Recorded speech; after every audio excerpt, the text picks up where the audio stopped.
Hi అండి. Welcome to అనురాగాలు. ఈరోజు వీడియోలో పచ్చి రొయ్యలు బెండకాయ పులుసు తయారీ విధానం చూద్దాం.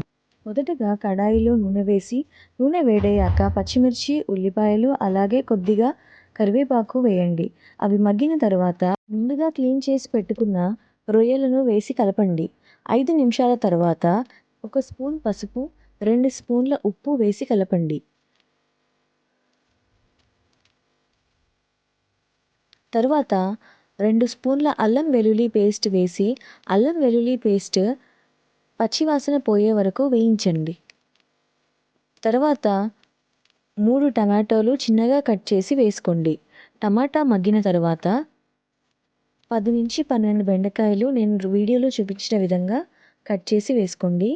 అలాగే 2.5 స్పూన్ల కారం నేను వేసుకున్నాను. మీ రుచికి తగినట్లుగా కారం వేసుకొని 5 నిమిషాలు మగ్గించండి. తర్వాత ముందుగా సిద్ధపరచుకున్న చింతపండు రసం వేసి 10 నిమిషాలు మగ్గించండి. తర్వాత 1 స్పూన్ మసాలా పౌడర్ వేసి మరొక 2 నిమిషాలు ఉడికించండి. తర్వాత కొద్దిగా కొత్తిమీర వేసి స్టవ్ ఆఫ్ చేస్తే ఎంతో టేస్టీ పచ్చి రొయ్యలు బెండకాయ పులుసు ready. Please like, share and subscribe.